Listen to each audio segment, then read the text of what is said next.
মুয়াজ্জিন এবং অন্য ধর্মের ধর্মীয় গুরুদের নিয়ে আয়োজিত আজকের এই অনুষ্ঠানের সম্মানিত সভাপতি,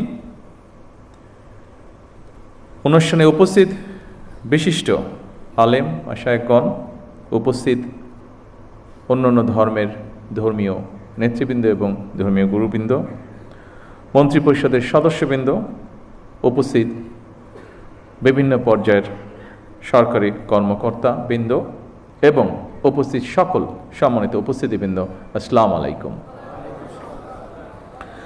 আজকের এই ব্যতিক্রম ধর্মী এই অনুষ্ঠানে আপনারা এমন কিছু মানুষ আজকে এখানে একত্রিত হয়েছেন, কোনো বাধ্যবাধকতা ছাড়াই মানুষ যাদেরকে সম্মান করে, জীবনের অনেক কঠিন মুহূর্তে যাদের কাছে দুটো ভালো উপদেশ বা সঠিক পরামর্শ মানুষ আশা করে এবং পেয়েও থাকে।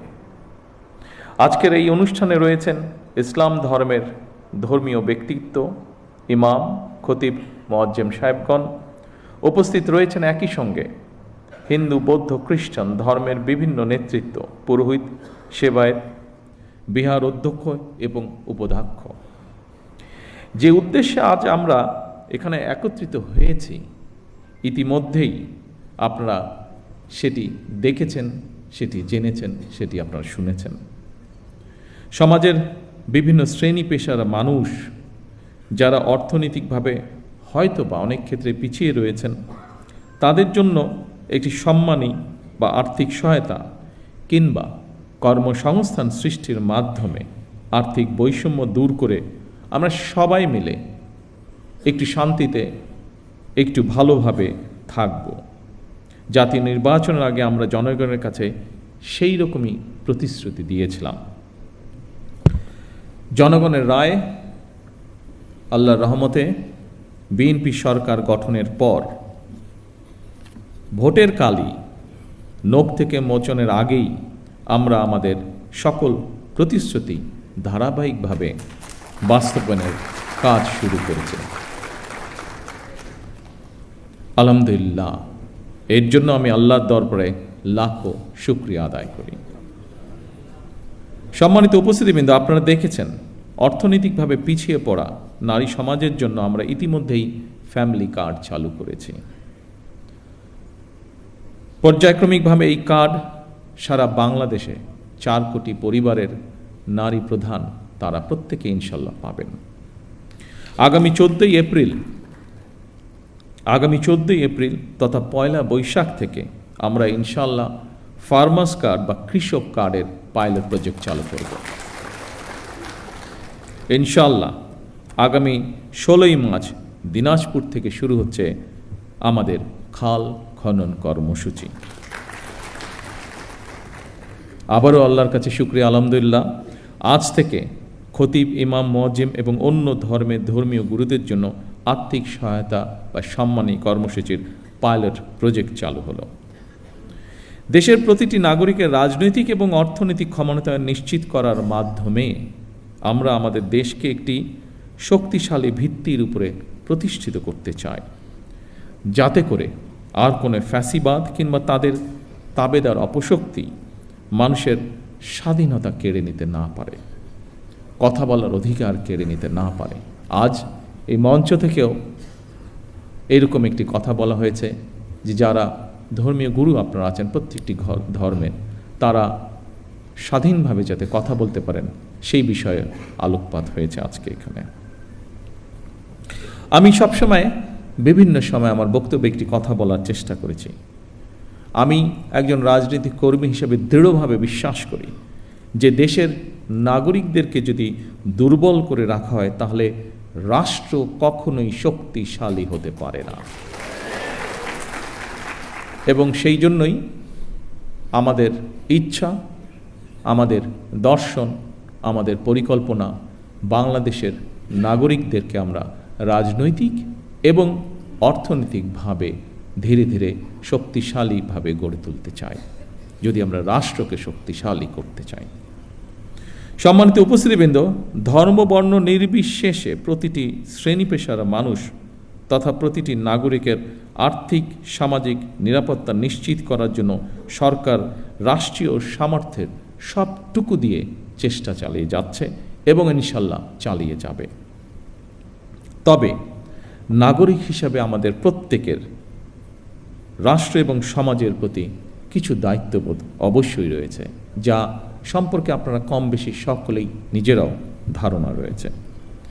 নাগরিক হিসেবে আমরা যদি যে যার অবস্থান থেকে রাষ্ট্র এবং সমাজের প্রতি যার যার সঠিক দায়িত্বটি পালন করি, আমি এই দেশের নাগরিক হিসাবে, একজন রাজনৈতিক কর্মী হিসাবে দৃঢ়ভাবে বিশ্বাস করে ইনশাআল্লাহ দ্রুততম সময়ের ভিতরে আমরা রাজনৈতিকভাবে এবং অর্থনৈতিকভাবে একটি সুন্দর স্বনির্ভর আমাদের প্রত্যাশিত বাংলাদেশ গড়ার কাজে এগিয়ে নিয়ে যেতে পারব।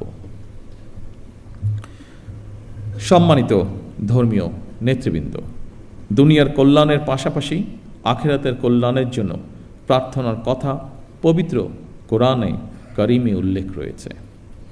ইহকালীন পরকালীন কল্যাণ বিষয়ক নির্দেশনা নিঃসন্দেহে অন্য ধর্মাবলম্বী ধর্মীয় বিধিবিধান অনুযায়ী নির্দেশিত রয়েছে। সুতরাং ধর্মীয় বিধিবিধানের আলোকেই আপনারা আপনাদের শিক্ষা, দীক্ষা ও যোগ্যতা এবং অভিজ্ঞতাকে কিভাবে আরও বেশি করে দেশ এবং জনগণের কল্যাণের প্রয়োগ করতে পারেন, সেই চিন্তা এবং চেষ্টাও অব্যাহত রাখা অত্যন্ত জরুরি এই দেশের জন্য।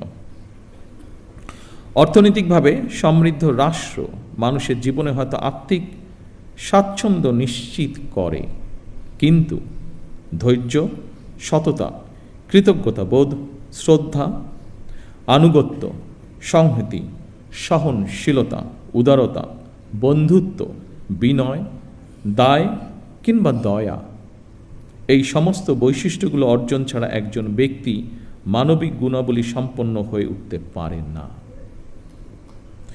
এই ধরনের মানবিক বৈশিষ্ট্যগুলো অর্জনের জন্য ধর্মীয়, সামাজিক, নৈতিক মূল্যবোধে উজ্জীবিত হওয়া অত্যন্ত জরুরি বলে আমি মনে করি। বিশেষ করে স্বৈরাচারের পতনের পর, বিতাড়িত হয়ে যাওয়ার পর এটি সমগ্র দেশে সকল শ্রেণী, সকল বয়সের মানুষের মধ্যে আরও বেশি প্রয়োজন। বিশেষ করে আগামী দিন যারা এই দেশকে নেতৃত্ব দেবে তাদের জন্য আরও বেশি প্রয়োজন। এই ধরনের মানবিক বৈশিষ্ট্যগুলো অর্জনের জন্য ধর্মীয়, রাজনৈতিক, সামাজিক, নৈতিক মূল্যবোধে উজ্জীবিত হওয়া অত্যন্ত জরুরি। রাষ্ট্র, সমাজ এবং প্রতিবেশ থেকে অর্জিত আচরণ থেকেই মানুষ তার শুদ্ধ জীবন এবং সুস্থ চিন্তার মানসিক নির্দেশনা পায়। পবিত্র হাদিসে বলা হয়েছে, যার আমানতদারি নেই, যার কাছে নিরাপত্তা নেই, সে প্রকৃত ঈমানদার নয়।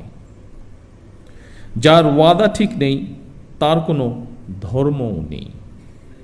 প্রতিহিংসা এবং সহিংসতা মুক্ত একটি নিরাপদ সমাজ বিনির্মাণের ক্ষেত্রে ধর্মের এই উদার নৈতিক শিক্ষণীয় বিষয়গুলো অতুলনীয়।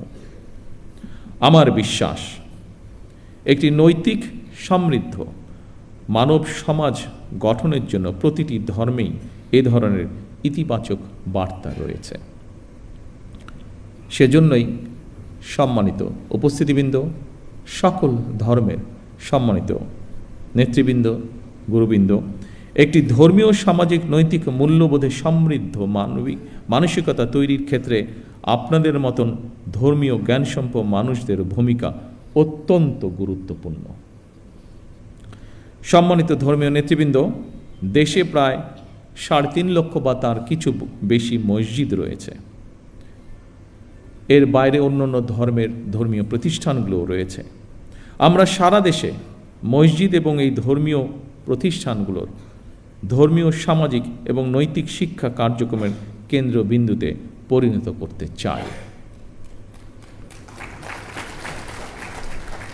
স্বাধীনতার ঘোষক শহীদ রাষ্ট্রপতি জিয়াউর রহমান সরকারের সময় দেশে প্রথমবারের মতন ইমাম প্রশিক্ষণ একাডেমি চালু হয়েছিল 1993 সালে, যা এখানে আমাদের আজকের একজন আলোচক উল্লেখ করে গিয়েছেন। 1993 সালে বেগম খালেদা জিয়া সরকারের সময় মসজিদ ভিত্তিক শিশু এবং গণশিক্ষা কার্যক্রম চালু হয়েছিল। বর্তমান সরকারও ইমাম মুয়াজ্জিম সাহেবদের জন্য একটি সহ অন্যান্য ধর্মগুরুদের জন্য একটি নির্দিষ্ট হারে সম্মানী ভাতা প্রদানের পাশাপাশি আপনাদেরকে আরও যোগ্যতরভাবে নেতৃত্ব দেওয়ার জন্য আরও কীভাবে রাষ্ট্রীয় উন্নয়নে আপনাদের প্রতিভাকে ব্যবহার করা যায় সেই পরিকল্পনাও গ্রহণ করার কাজে হাত দিয়েছে। বিভিন্ন সম্প্রদায়ের, বিভিন্ন ধর্মীয় সম্প্রদায়ের সম্মানিত নেতৃবৃন্দ, খতিব ইমাম মুয়াজ্জিমদের সম্মানী ভাতা দেওয়ার যে কর্মসূচি বর্তমান সরকার, আপনাদের সরকার চালু করেছে, এই কর্মসূচির অধীনে প্রথম পর্যায়ে পাইলটিং স্কিমের আওতায় মোট 4,908টি মসজিদ, 990টি মন্দির এবং 144টি বৌদ্ধ বিহারে মোট 16 জন 992 জন এই মাসিক সম্মানী পাওয়া শুরু করেছেন আজ থেকে। পর্যায়ক্রমিকভাবে ইনশাল্লাহ সবাইকে এই কর্মসূচির আওতায় অন্তর্ভুক্ত করা হবে। বিভিন্ন শ্রেণী পেশার মানুষের জন্য সরকারের এইসব অর্থনৈতিক কর্মসূচি উদ্যোগের মূল উদ্দেশ্য হচ্ছে, যা আমি আগেই উল্লেখ করেছি, নাগরিকদেরকে অর্থনৈতিকভাবে স্বাবলম্বী করে গড়ে তোলা। তবে আপনাদের কাছে একটি বিনীত আহ্বান, আপনারা কেউ মসজিদে কিংবা যার যার ধর্মীয় উপাসনালয় দায়িত্ব পালনের পাশাপাশি নিজেদেরকে বিভিন্ন অর্থনৈতিক সামাজিক কর্মকাণ্ডে সম্পৃক্ত করতে চাইলে আপনাদের সেই উদ্যোগ বাস্তবায়নে সরকারের সর্বোচ্চ চেষ্টা থাকবে সহযোগিতা করার। এর বাইরে বর্তমান স্বরাষ্ট্র মন্ত্রণালয় প্রত্যেকটি জেলা এবং উপজেলায় আইন শৃঙ্খলা কমিটিতে একজন ইমাম অথবা একজন খতিব অথবা সেই এলাকার ধর্মীয় অন্য কোনো ধর্মের ধর্মীয় গুরু, তাদেরকেও আমরা সিদ্ধান্ত নিয়েছি একজন সদস্য আমরা রাখব। সম্মানিত উপস্থিতিবৃন্দ, আমরা আজ সব ধর্মের মানুষ একসঙ্গে বসেছি, এক কাতারে বসেছি। এটিই আমাদের বাংলাদেশের আবহমান কালের ঐতিহ্য। কেউ যেন আমাদের মধ্যে বিভেদ সৃষ্টি করতে না পারে। মুসলমান, হিন্দু, বৌদ্ধ, খ্রিস্টান, আমরা সবাই মিলে ইনশাল্লাহ একটি শান্তিময়, শান্তিপূর্ণ বাংলাদেশ গড়ে তুলব একসাথে।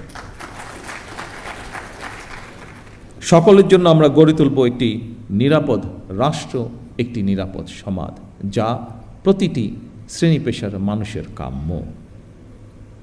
আমার বক্তব্য শেষ করার পূর্বে আমি আজকের এই দিনটিকে, আজকের আমাদের দলীয় ইশতেহারের এই কার্যক্রমটিকে সফল করার জন্য বিভিন্ন মন্ত্রণালয় সহ, বিভিন্ন মন্ত্রণালয়ের কর্মকর্তা সহ বিভিন্ন ডিপার্টমেন্টের যে সকল ব্যক্তি অক্লান্ত পরিশ্রম করেছেন, যাদের সহযোগিতায় বর্তমান সরকারের নির্বাচনে এই ম্যানিফেস্টোটি আলোর মুখ দেখতে পেয়েছে, কাজ শুরু করছে, তাদের সকলকে আমি জানাই আন্তরিক শুভেচ্ছা, তাদের সকলকে আমি জানাই আন্তরিক ধন্যবাদ। পরিশেষে আসুন আবারও আমরা আজকের এই অনুষ্ঠানের মাধ্যমে শপথ গ্রহণ করি, আমাদের এই প্রিয় বাংলাদেশকে আমরা একটি এমন দেশ হিসেবে গড়ে তুলব যেখানে আমরা সকলে, প্রতিটি ধর্মের মানুষ, প্রতিটি শ্রেণী পেশার মানুষ আমরা শান্তিতে বসবাস করতে পারি। সকলকে একসাথে নিয়ে আমরা যাতে দেশকে গড়ে তুলতে পারি, এই হোক আমাদের শপথ, এই হোক আমাদের প্রত্যাশা। সকলে ইনশাল্লাহ ভালো থাকবেন, সকলে ইনশাল্লাহ সুস্থ থাকবেন। আল্লাহ হাফেজ। বাংলাদেশ জিন্দাবাদ।